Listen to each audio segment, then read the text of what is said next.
Welcome back. Kevin's Mobile Repair.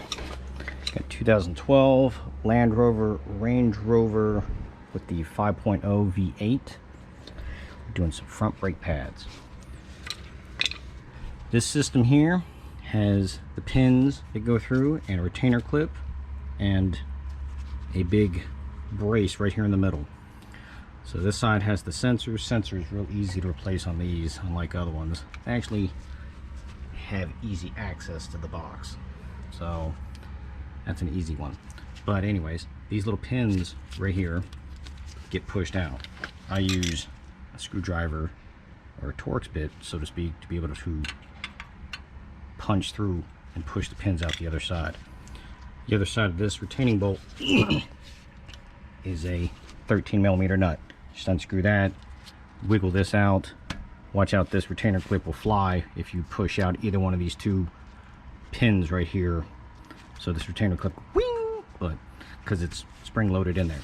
See how it's mounted in there like that at the bottom. So once you push the pins out or push one pin out, this thing will come flying. Take out the bolt, take out this retainer, and then for the brake pads themselves, screwdriver in between the rotor and the pad and squeeze the caliper back to one side. Lube up, put one pad in, go to the other side, do the same thing, and then you can start reinstalling your retainer clips and such.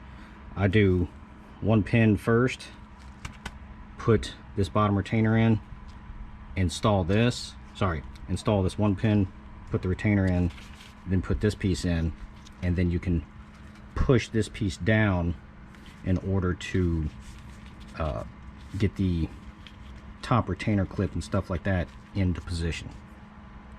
And just don't forget to put your 13mm nut on the back of this here to hold this bar piece in place. I don't think there's a reset procedure for the brakes, but once I get this button back up and I get inside, I will look to see if there's a reset procedure and post it on here in the later half. If not, I will close out the video. Any questions, comments, please feel free to let me know.